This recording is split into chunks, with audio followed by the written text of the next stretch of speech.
साल 1616 जॉसन साम्राज्य का 8वां साल। राजा गुआंग है अपने शासनकाल के 8वें वर्ष में है। दिखने में वो एक शक्तिशाली राजा है, ऐशो आराम, सम्मान और शाही ठाट बाट से भरी जिंदगी।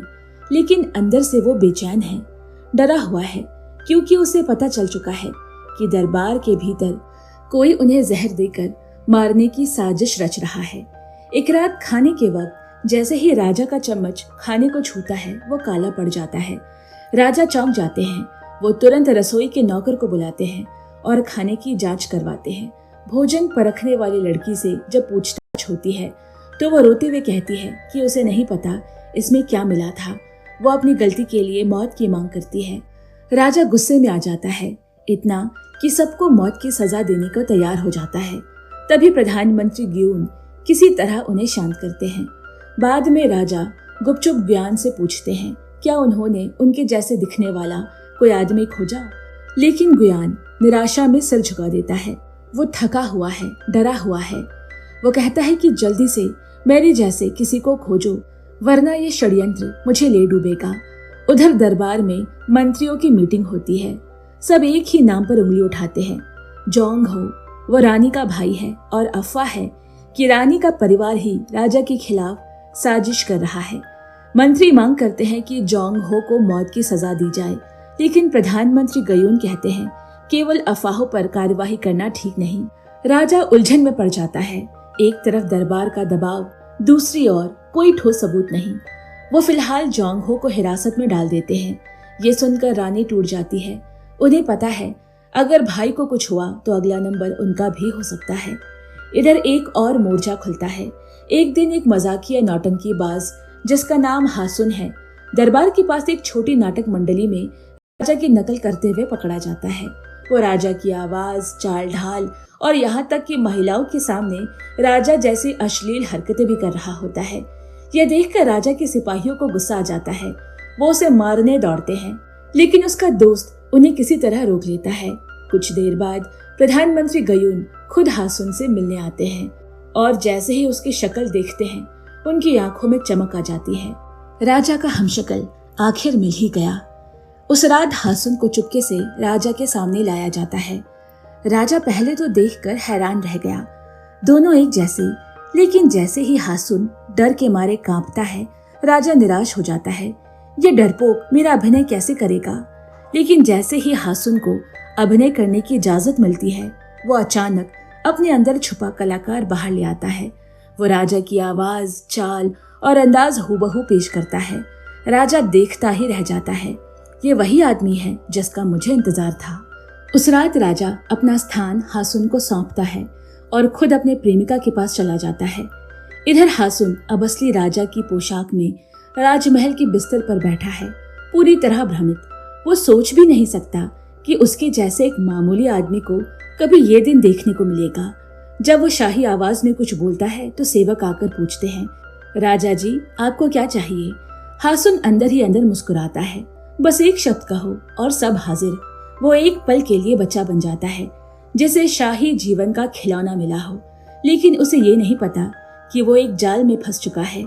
किसी भी वक्त साजिश करता उसे भी जहर दे सकते हैं, या फिर असली राजा वापस आकर उसे मरवा सकता है। उधर असली राजा प्रेमिका के पास जाकर चैन की नींद सोने की कोशिश करता है, लेकिन साजिशों के भंवर से उसका मन अब भी परेशान है। राजा को हर रात नींद में डर सताने लगा है, गद्दारों का डर जो कहीं भी हमला कर सकते हैं। अगली सुबह सब लोग फिर अपनी अपनी जगह लौट आए। हासुन को उसकी भूमिका निभाने के बदले कुछ चांदी के सिक्के दिए गए और कहा गया कि हर 3 रात के बाद उसे फिर यही काम करना होगा। हासुन खुश हो गया, आखिर पैसे भी तो अच्छे मिल रहे थे। कुछ दिन बाद सच्चाई सामने आई। चम्मच के काले पड़ने का कारण जहर नहीं था। जब उसी खाने को मुर्गियों पर परखा गया तो साफ हुआ कि उसमें आर्सेनिक जैसा कुछ नहीं था। असल में हाल ही में रसोई में बांस का नमक इस्तेमाल किया जा रहा था, जिससे चम्मच का रंग बदल गया। ग्यून ने ये बात जाकर राजा को बताई और साथ ही विनती की कि जोंग हो को अफवाह के आधार पर सजा ना दी जाए। राजा मुस्कुराए और बोले, मुझे पता है जोंग हो गद्दार नहीं है, वो मेरा एक वफादार सेवक है और रानी का भाई भी। लेकिन जनता का भरोसा बनाए रखने के लिए मुझे उसे बलि का बकरा बनाना ही होगा। उसी रात ग्यून के पास एक खौफनाक खबर आती है। राजा को जहर दिया गया है। वो दौड़ता हुआ राजा के पास जाता है, जहाँ डॉक्टर कहता है पक्का नहीं कह सकते कि राजा बचेगा भी या नहीं। ग्यून समझ जाता है कि अगर लोगों को राजा की हालत का पता चल गया तो साम्राज्य में हड़कंप मच जाएगा। गद्दार तुरंत हमला कर देंगे। वो पूछता है किसे किसे पता है। जवाब मिलता है सिर्फ 3 लोगों को, गयून, डॉक्टर और राजा का मुख्य सहायक। गयून फैसला करता है राजा को गुप्त स्थान पर इलाज के लिए भेजा जाए और उनकी जगह अब हासुन को बैठाया जाएगा। गयून हासुन को बुलाकर 40 चांदी के सिक्के देता है। हासुन पहले थोड़ा नखरे करता है, शायद और पाने की उम्मीद में, लेकिन जब गयून चुपचाप रहता है तो वो लौट कर आता है और कहता है ठीक है, मैं ये देश के लिए करूंगा, और सिक्कों को उठा लेता है। यहीं से कहानी एक नए मोड़ पर पहुंचती है।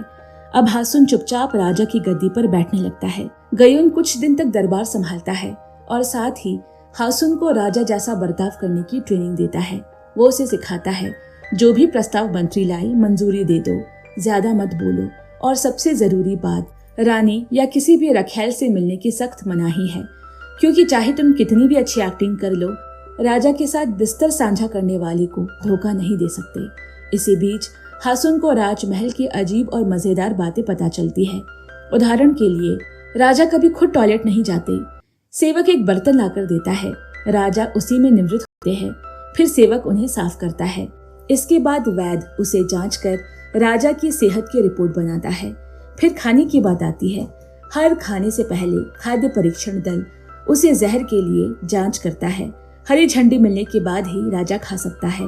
पहले दिन हासुन जब स्वादिष्ट व्यंजन देखता है तो खुद को रोक नहीं पाता, सब कुछ खा जाता है। बाद में उसे पता चलता है कि रसोई कर्मचारी केवल राजा का बचा हुआ खाना खाते हैं। उस दिन क्योंकि कुछ नहीं बचा था, सारे कर्मचारी भूखे रह गए। एक और दिलचस्प बात, राजा के कई रखैले भी हैं।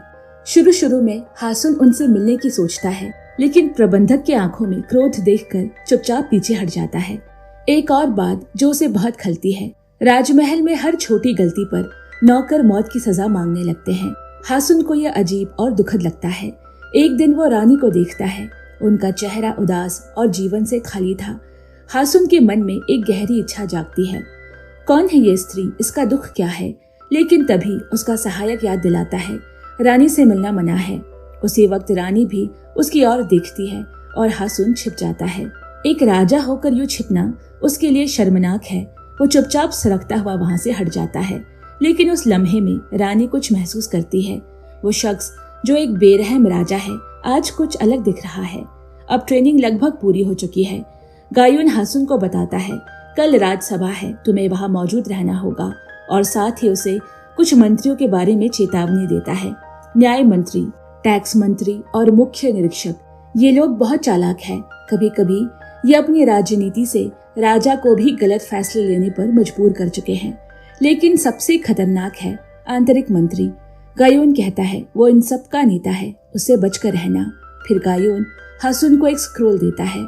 अगले दिन हासुन को दरबार में जाकर शाही फरमान पढ़ना होगा, इसीलिए वो रात भर उसकी प्रैक्टिस करता है। जब गायुन और उसका सहायक उसे अभ्यास करते हुए देखते हैं तो कुछ देर के लिए दोनों चौंक जाते हैं। उन्हें लगता है क्या ये सच में इस जगह के लिए ही बना है। सुबह होती है, राज दरबार सजता है। हासुन पूरे आत्मविश्वास के साथ असली राजा की तरह दरबार में प्रवेश करता है। सबकी नजरें उस पर टिक जाती है। वो फरमान वाला कागज खोलता है, लेकिन जैसे ही वो उसे खोलता है वो एकदम है। हासुन के चेहरे पर हवाइयां उड़ने लगती है। वो कुछ समझ नहीं पाता। गायुन तुरंत आगे बढ़ता है और जब वो उस फरमान को देखता है तो वो भी निराश हो जाता है। फिर जल्दी से सबको बताता है राजा की तबीयत ठीक नहीं, उनके गले में दर्द है, आज मैं ही उनके स्थान पर फरमान पढ़ूंगा। गायुन पहला आदेश सुनाता है। टैक्स मंत्री को समान कर नीति पूरे देश में लागू करने का आदेश दिया गया। फिर वो न्याय मंत्री से कहता है बिना सबूत के जोंग हो पर आरोप लगाना बंद करो और उन लोगों की पहचान करो जो झूठ फैलाकर देश की शांति बिगाड़ रहे हैं। ये आदेश सुनकर दरबार में मौजूद कई मंत्री हैरान हो जाते हैं। उनकी गुप्त योजनाओं पर पानी फिरता दिख रहा है। वे तुरंत आंतरिक मंत्री से कहते हैं कुछ कीजिए। उधर हासुन अब राजमहल के कर्मचारियों के साथ एक सच्चा रिश्ता बना रहा है। खाने की परख करने वाली लड़की सावोल उसके सबसे प्यारी बन जाती है। वो सभी से विनम्रता से बात करता है, उनके साथ हंसता है और ये भी सुनिश्चित करता है कि उनके लिए खाना बचा रहे। ये देखकर सहायक की आंखें नम हो जाती है और नौकर चाकर तो जैसे खुशी से फूले नहीं समाते। वे कहते हैं, हमने राजा को कभी ऐसा नहीं देखा, इतने दयालु, इतने हंसमुख। लेकिन बातें भी शुरू हो जाती है। राजा अचानक बदल क्यों गए? उनकी मुस्कान, उनका व्यवहार, यहाँ तक कि उनका रंग भी अलग लग रहा है। उधर गायोन असली राजा से मिलने जाता है। वहां मौजूद वैद्य बताते हैं कि राजा जहर से नहीं बल्कि नशीली औषधि से बेहोश किए गए थे, और वो भी उसी रात जब वो अपनी प्रेमिका के पास गए थे। ये सुनकर ग्यून को थोड़ा शक होता है और वो जांच शुरू करवाता है। उधर आंतरिक मंत्री राजा की प्रेमिका से मिलने गया और पूछता है, राजा अब क्यों नहीं आते? वो कहती है, मुझे नहीं पता, वो रानी और बाकी रखेलों से भी दूरी बना चुके हैं। अब मंत्री को शक और गहरा हो जाता है जब उसे पता चलता है कि गयून अब उसकी प्रेमिका के बारे में जांच कर रहा है, तो वो तुरंत सारे सबूत नष्ट करने का आदेश देता है। इसके प्रमाण स्वरूप प्रेमिका की हत्या कर दी जाती है। जब गयून वहां पहुंचता है तो वो जगह जला दी जा चुकी है और प्रेमिका गायब है। अगले दिन आंतरिक मंत्री और कुछ अन्य मंत्री हासुन के पास आते हैं और कुछ बिल पेश करते हैं। हासुन बिना पढ़े जैसे कहा गया था सब पर मुहर लगा देता है। बाद में गयून को पता चलता है कि हासुन ने समान कर नीति को रोक दी है और जोंगहा के खिलाफ जांच शुरू करने का आदेश दे दिया है। गायुन गुस्से में हासुन से पूछता है, तुमने ये क्यों किया? हासुन बेफिक्री से जवाब देता है, आपने ही तो कहा था जो भी मंत्री लाए उसे मंजूर कर दो। ये सुनकर गायुन का गुस्सा फूट पड़ता है। वो तुरंत दोबारा दरबार बुलाने का फैसला करता है ताकि सारे मुद्दों पर दोबारा चर्चा हो सके। गायुन परेशान है लेकिन हासुन अब भी शांत है। वो मजे में पूछता है, ये समान कर और पहचान कर क्या होता है? सहायक उसे शाही पुस्तकालय ले जाते हैं जहाँ से सच्चाई सामने आती है। हासुन पढ़ता है कि देश में अभी पहचान कर प्रणाली है जिसमें हर नागरिक को एक तय कर देना होता है, चाहे उसकी आमदनी कुछ भी ना हो। जिनके पास जमीनें नहीं है उन्हें भी उतना ही टैक्स देना होता है जितने जमींदारों को। इस कारण कई लोग देश छोड़कर जा चुके हैं और कुछ तो खुद को नपुंसक बनाकर दरबारी हिजड़े तक बन जाते हैं सिर्फ टैक्स से बचने के लिए। यही वो पल होता है जब हासुन को पता चलता है कि उसका सहायक भी एक हिजड़ा है। वो आगे पढ़ता है कि एक बार राजा ने समान कर नीति लागू की थी जिसपे टैक्स लोगों की आमदनी और जमीन के हिसाब से तय होता था, लेकिन साल भर में ही शक्तिशाली जमींदारों के दबाव में उस नीति को रद्द कर दिया गया। बड़े लोगों ने बोझ गरीबों पर डाल दिए ताकि खुद कम टैक्स दे। अब तक हासुन इन बातों को हल्के में ले रहा था, लेकिन तभी सावोल उसके लिए कुछ नाश्ता लेकर आती है। हासुन जिज्ञासु होकर पूछता है, तुम यहाँ कैसे आई? सावोल हिचकिचाते हुए अपनी कहानी सुनाने लगती है, एक ऐसी सच्चाई जो हासुन की आत्मा को झकझोर देती है। उसके पिता एक मामूली किराएदार किसान थे। एक दिन उनसे टैक्स के तौर पर एक अबोलिन यानी समुद्री जीव मांगा गया। वो इतना महंगा था कि उनके लिए देना नामुमकिन था। उन्होंने ब्याज पर कर्ज लिया, लेकिन कर्ज धीरे धीरे बढ़ता गया। अंत में उन्होंने अपनी छोटी सी जमीन और घर भी खो दिया। पिता को जेल भेज दिया गया और कर्ज चुकाने के लिए सावोल, उसकी माँ और छोटे भाई को गुलाम बनाकर बेच दिया गया। कुछ समय बाद सावोल को महल भेज दिया गया। उस दिन के बाद से उसने अपने परिवार की कोई खबर नहीं सुनी। उसे बस इतना पता चला कि उसके पिता की जेल में यातना से मौत हो गई। जब वो ये सब बता रही होती है तो उसकी आंखों से आंसू बह रहे थे। पास खड़े सहायक की आंखें भी भर आती है और हासुन अंदर तक हिल जाता है। उसने पहली बार महसूस किया कि पहचान कर प्रणाली कितनी क्रूर है। वो तुरंत सावोल से वादा करता है, मैं तुम्हें तुम्हारी माँ से फिर मिलवाऊंगा। लेकिन उसके दिल में ये वादा ही काफी नहीं था। दर्द और गुस्से से भरे हुए हासुन ने अगली दरबार सभा में हिम्मत भरा कदम उठाया। उसने घोषणा की, राज्य में फिर से समान कर नीति लागू की जाएगी। सारे मंत्री एकदम भड़क उठते हैं। वे कहने लगते हैं, इतनी जल्दी बदलाव से राज्य की शांति बिगड़ जाएगी और जमींदारों के साथ ये अन्याय है। लेकिन हासुन अब चुप नहीं रहता। वो कड़े स्वर में कहता है, अगर किसी के पास 10 खेत है तो वो 10 बोरे चावल देगा। जिसके पास 1 खेत है वो 1 बोरा देगा। इसमें गलत क्या है? असली अन्याय तो ये है कि अमीर और गरीब एक सा टैक्स देते हैं। जो देश से ज्यादा कमाते हैं उसे देश को ज्यादा देना चाहिए या नहीं? मंत्रियों के चेहरे पर सन्नाटा छा जाता है।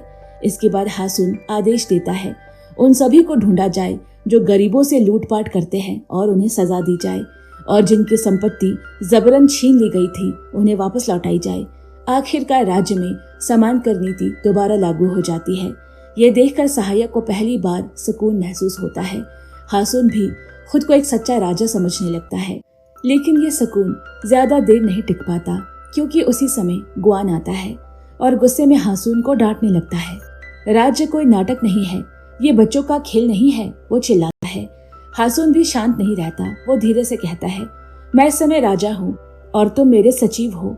इस तरह ऊंची आवाज में बात नहीं करनी चाहिए। ये सुनकर ग्योन अपना आपा खो बैठता है। वो हासुन को मारने के लिए हाथ उठाता है, फिर अचानक रुक जाता है। उसे याद आता है, चाहे नकली ही सही, लेकिन अब वो राजा है। तभी बाहर से सेवक दस्तक देते हैं। दोनों फिर से अपने अपने स्थानों पर लौट जाते हैं। बाद में गायोन हासुन को बताता है, जोंगहो रानी का भाई है और वो निर्दोष है। भ्रष्ट अधिकारी उसे फंसाकर रानी को सत्ता से हटाना चाहते हैं। हासुन को अब समझ आता है, इसीलिए रानी कभी मुस्कुराती नहीं। उनके दिल में हमेशा डर बसा है। गायोन उसे चेतावनी देता है, इन मामलों में मत उलझो, बहुत गहरी राजनीति है। शायद हासुन भी मान जाता है।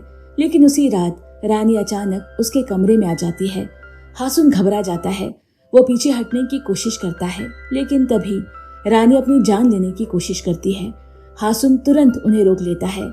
उस घबराए हुए पल में वो कह बैठता है, मैं तुम्हारे भाई को बचाऊंगा। रानी थोड़ी शांत हो जाती है, फिर धीरे से खुद को संभालती है और कहती है, अब आप दूर हट जाइए।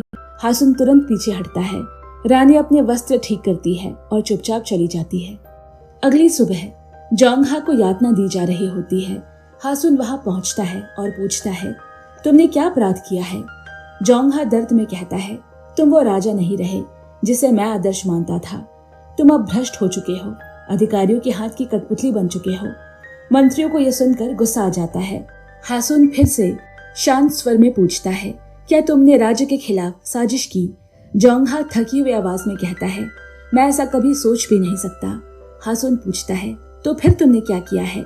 जोंगहा थकी हुई आवाज में जवाब देता है, मैंने बस राजा को जगाने की कोशिश की थी। उन्हें ये दिखाने की कोशिश की थी कि उनके आसपास के अधिकारी और स्त्रियां क्या कर रहे हैं। ये सुनते ही हासुन को सच्चाई का एहसास होता है और वो तुरंत जोंगहा को निर्दोष घोषित करते हुए उसे आजाद कर देते हैं। हालांकि अधिकारी विरोध करते हैं, लेकिन हासुन एक एक करके उनके भ्रष्टाचारों को उजागर करता है और उन्हें चुप करा देता है। ये देखकर जोंगहो के मन में एक उम्मीद जागती है, शायद असली राजा लौट आया है। उसी दिन हासुन रानी से मिलने की कोशिश करता है, लेकिन रानी का निष्ठावान अंगरक्षक उसे अंदर नहीं जाने देता। तब हासुन चालाकी करता है, वो अपने जूते दूर फेंक देता है। जैसे ही अंगरक्षक उसे लेने दौड़ता है, हासुन भागकर रानी तक पहुंच जाता है। रानी पहले ही जोंगहाई की रिहाई की खबर सुन चुकी थी। वो मुस्कुराई हल्के से। हासुन रानी से कहता है, अब मेरी भी एक छोटी सी ख्वाहिश है, मुझे आपकी मुस्कान चाहिए। लेकिन जैसे ही रानी मुस्कुराने वाली होती है, अंगरक्षक लौट आते हैं और बात बीच में टूट जाती है। बार बार उसकी मौजूदगी बातचीत में रुकावट डालती है। आखिरकार रानी बिना मुस्कुराए ही वहां से चली जाती है। लेकिन वही कुछ अजीब होता है, जब अंगरक्षक हासुन का जूता पहनाने लगता है तो उसके हाथों पर कुछ अजीब दिखाई देता है। वो शक में पड़ जाता है। बाद में वो सहायक से अपनी चिंता बांटता है, लेकिन सहायक हंसते हुए कहता है, तुम ज्यादा सोच रहे हो। उधर हासुन अब रानी के लिए भावनाओं में बह रहा है। वो सावोल के हाथ रानी को एक खास पकवान भिजवाता है, साथ ही एक प्यारा सा संदेश, अपना ध्यान रखे। रानी का दिल पिघल जाता है। वो फिर मुस्कुराने लगती है। कुछ समय बाद गायोन दोबारा हासुन से मिलने आता है, इस बार गुस्से में भरा हुआ। तुमने जोंगहो को बिना किसी कानूनी प्रक्रिया के कैसे रिहा कर दिया? हासुन समझाने की कोशिश करता है, राजा का वचन कानून से ऊपर है। गायोन और भड़क जाता है। वो हासुन को मारने के लिए आगे बढ़ता है, लेकिन तभी सावोल आ जाती है। दोनों अचानक अपने अपने स्थानों पर लौट जाते हैं, जैसे कुछ हुआ ही नहीं। मगर वो हड़बड़ी में गलत जगहों पर बैठ जाते हैं और फिर से सही जगह पर आते हैं। जब सावोल नाश्ता लेकर आती है तो हासुन मौके का फायदा उठाता है। वो उसे पास बैठे रहने को कहता है, जानते हुए कि गायोन अब उसके सामने कुछ नहीं कर सकता। फिर मजाक में कहता है, अब तुम जाओ गायोन। गायोन गुस्से में भुनभुनाता हुआ चला जाता है। शाम को सावोल एक संदेश लाती है। रानी मिलने के लिए बुला रही है। हासौन बहुत खुश होता है, लेकिन उसे पता नहीं था कि उसकी मुस्कान, कविताएं और प्रेम भरे हाव भाव रानी के अंगरक्षक की नजर में आ चुके हैं। उस रात जब हासुन रानी से मिलने जाता है, अंगरक्षक उसकी चाल को ध्यान से देखता है। उसे कुछ याद आता है। ये तो वही आदमी है जो उस दिन शराब खाने में राजा की नकल कर रहा था। उसे शक होता है, क्या ये असली राजा नहीं, उसका हमशक्ल है। उधर रानी पुरानी बातों को याद करती है और हासौन उन्हें एक कविता सुनाता है। लेकिन तभी अंगरक्षक तलवार निकालता है और हासौन की गर्दन पर रख देता है। ये आदमी धोखेबाज है, ये असली राजा नहीं। रानी भड़क उठती है, तुम मुझे मूर्ख समझते हो, मैं अपने पति को नहीं पहचानूंगी। लेकिन अंगरक्षक कसम खाता है, अगर मैं गलत हुआ तो अपनी जान दे दूंगा। अब मामला गंभीर हो जाता है। रानी गहरी सांस लेती है और हासौन से पूछती है, मेरे शरीर पर जो लाल जन्म चिन्ह है वो कहाँ है? हासौन को याद आता है, पिछली रात उसने रानी की छाती पर देखा था। वो सही उत्तर देता है। अब रानी को यकीन हो जाता है। वो आदेश देती है, तलवार नीचे करो। अपनी गलती का एहसास होते ही अंगरक्षक आत्मग्लानि में डूब जाता है। वो वही मरने के लिए खुद पर तलवार चलाने वाला ही होता है, लेकिन हासौन उसे एक थप्पड़ मारकर रोक देता है। रानी अब भी नाराज होती है और उस अंगरक्षक को सजा देना चाहती है, लेकिन हासौन उसे शांत करने की कोशिश करता है। फिर भी जब तक कुछ संभल पाता, अंगरक्षक पानी में कूदकर जान देने की कोशिश करता है। हासौन स्तब्ध रह जाता है। कुछ देर बाद अंगरक्षक को होश आता है। वो सोचता है कि वो मर चुका है, लेकिन फिर वो वहाँ सावोल को देखता है। वो कहती है, राजा ने तुम्हारे लिए ये खाना भेजा है और बुलाया भी है अपनी तलवार वापस लेने के लिए।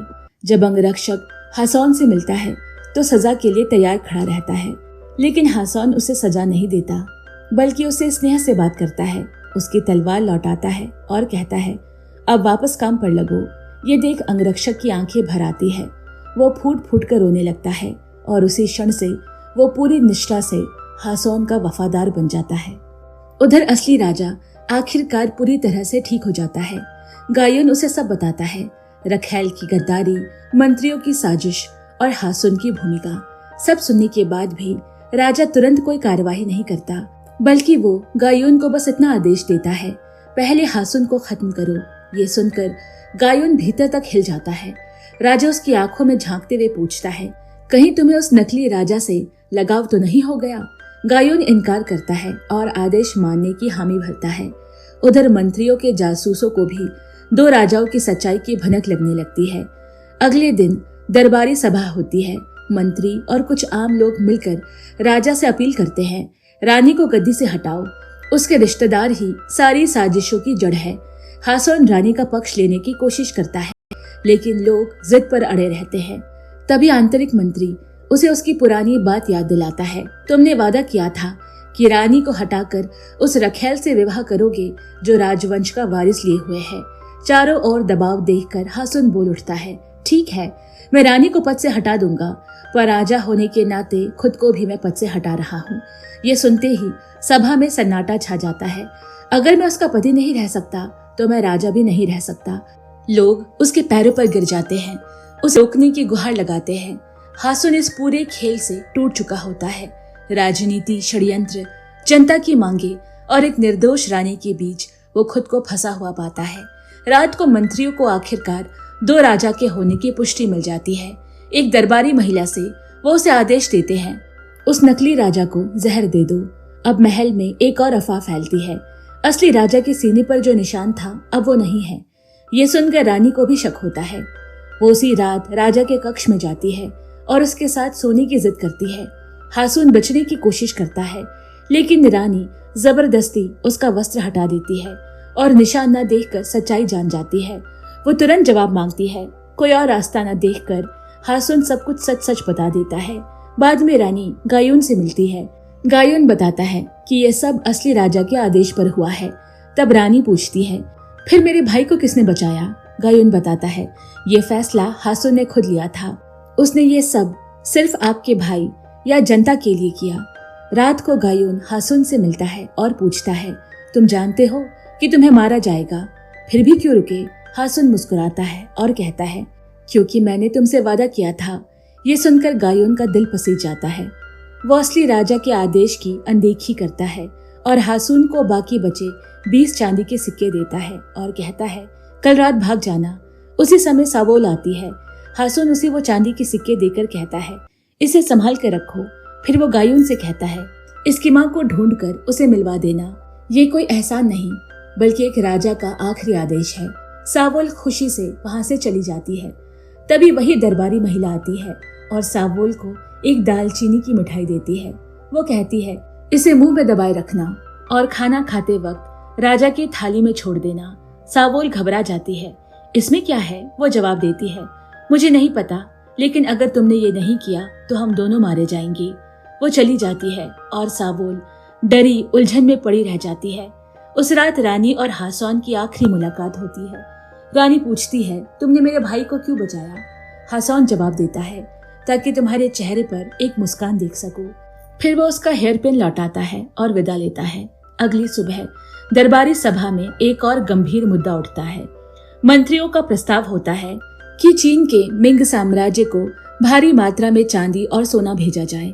हान आदेश अनुसार इसकी मंजूरी दे देता है। फिर वे सुझाव देते हैं 20,000 सैनिक, घोड़े और हथियार भी मिंग साम्राज्य को भेंट किए जाए। एक मंत्री विरोध करता है इससे तो हमारा देश बहुत असुरक्षित हो जाएगा। लेकिन रक्षा मंत्री कहता है हमारा देश तो मिंग साम्राज्य की कृपा से ही जिंदा है। अगर कोई कबीला हम पर हमला भी कर दे तो भी पहले मिंग का सम्मान बचाना जरूरी है। हासुन को ये बात बेहद गलत लगती है, लेकिन फिर भी वो चुप रहता है। लेकिन जब और ज्यादा देने का प्रस्ताव आता है तब हासौन का सब्र जवाब दे देता है। वो उठकर सवाल करता है ये देश किसका है? अगर हमारी सुरक्षा ही जरूरी नहीं तो पूरा राज्य ही मिंग को सौंप दो। आंतरिक मंत्री कुछ कहने लगते हैं, लेकिन हासौन उसे बीच में रोक देते हैं। तुम्हें शर्म आनी चाहिए। अब क्या मैं अपने सिपाहियों से कहूँ कि वो किसी और देश के लिए जान दे? अगर मैं राजा हूँ तो मैं उनसे कह सकता हूँ कि वो अपने देश के लिए लड़े, पर किसी और के लिए नहीं। क्या मैं औरतों को विधवा, बच्चों को अनाथ कर दूं? पूरा दरबार स्तब्ध रह जाता है।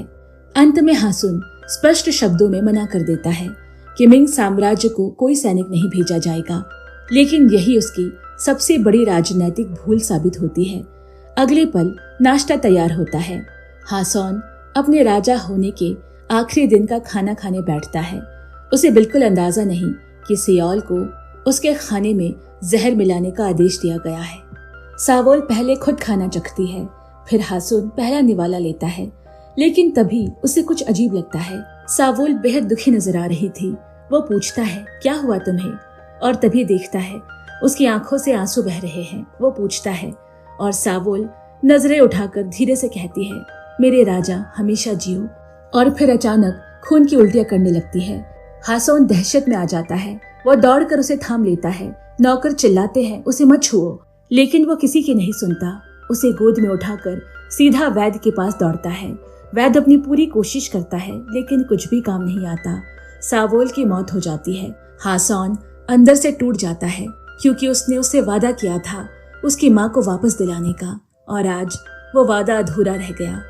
उस दिन पहली बार लोगों ने देखा एक राजा एक सेविका के लिए रो रहा है, लेकिन वो दुख जल्द ही गुस्से में बदल जाता है। उसकी नजर दरबारी महिला पर पड़ती है और वो डर के मारे तुरंत चिल्ला उठती है कांस्टेबल ली ने मुझे ऐसा करने को मजबूर किया था। हासौन तुरंत आदेश देता है उसे गिरफ्तार करो। गायोन कुछ कहना चाहता है, लेकिन हासौन इस वक्त कुछ भी सुनने की हालत में नहीं है, और यही उससे एक और बड़ी भूल हो जाती है। उस रात हासौन कांस्टेबल ली से क्रूरता से पूछताछ करता है और हर उस नाम को जानना चाहता है जिसने इस साजिश में हिस्सा लिया है। लेकिन एक शाही अधिकारी पर इतनी जल्दी और इतनी कठोर कार्यवाही बाकी मंत्रियों को चौंका देती है। वो हासौन के फैसलों की आलोचना शुरू कर देते हैं और इसी मौके का फायदा उठाकर आंतरिक मंत्री सच्चाई सामने ला देते हैं। राजा दो है और ये असली नहीं है। एक शाही दासी भी गवाही दे देती है कि सच्चे राजा के सीने पर जो तीर का निशान था वो तो अब कई हफ्तों से दिखा ही नहीं। अब सारे मंत्री एक मत हो जाते हैं, राजमहल में जमा हो जाओ और इस नकली राजा का पर्दाफाश करो। उधर हासौन और गायून राजमहल के मुख्य द्वार पर खड़े होते हैं। उन्हें अच्छे से पता है कि अब क्या होने वाला है। गायून हासौन से भाग जाने को कहता है, लेकिन हासौन मना कर देता है।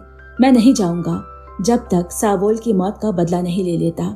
उसका यह दृढ़ निश्चय देखकर गायोन एक साहसी प्रस्ताव रखता है। अगर तुम्हें इंसाफ चाहिए तो तुम ही अब असली राजा बनो। अगर तुम सच में प्रजा और सावोल के लिए न्याय लाना चाहते हो तो तुम्हें ये ताज अपने दिल से अपनाना होगा। हासोन सहमति में सिर हिलाता है। तभी गायोन आदेश देता है, पिछले 2 हफ्ते की सारी दरबारी रिकॉर्ड्स को जला दो, जिससे नकली राजा के सारे सबूत मिट जाएंगे। उधर मंत्रीगण गुस्साई भीड़ के साथ महल की ओर बढ़ते हैं और इसी बीच वे असली राजा को मारने के लिए हथियारों को भेज चुके होते हैं। थोड़ी ही देर में मंत्री और भीड़ महल के अंदर पहुंच जाते हैं। गायोन उन्हें समझाने की कोशिश करता है कि राजगद्दी का सम्मान करो, लेकिन उसकी कोई नहीं सुनता। वे धड़धड़ाते हुए राजा के शयन कक्ष में घुस जाते हैं और चौंक जाते हैं क्योंकि दरवाजा खुद राजा खोलता है। राजा गुस्से में उन्हें डांटता है कि उन्होंने इतनी हिम्मत कैसे की, लेकिन मंत्री उनकी एक नहीं सुनते। वे उसे पकड़कर बाहर ले आते हैं।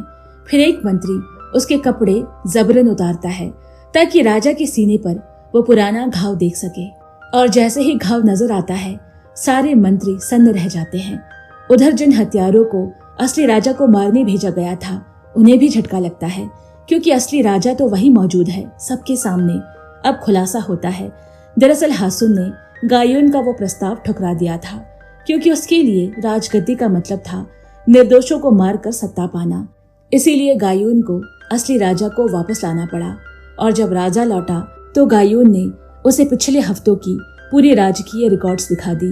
राजा ने देखा कि कैसे हासुन ने कई फैसले उसके आदेशों के खिलाफ लिए, और ये सब कुछ गायोन की निगरानी में हुआ। अब राजा बहुत गुस्से में था। जैसे ही राजा की पहचान स्पष्ट हो जाती है, सारे अधिकारी घुटनों पर गिर जाते हैं, सिवाय असली गद्दारों के। राजा तुरंत उनकी गिरफ्तारी का आदेश देता है और इसी के साथ उसके खिलाफ रची गई साजिश का अंत हो जाता है। उधर हासुन और राजकीय रक्षक महल से बहुत दूर जा चुके होते हैं।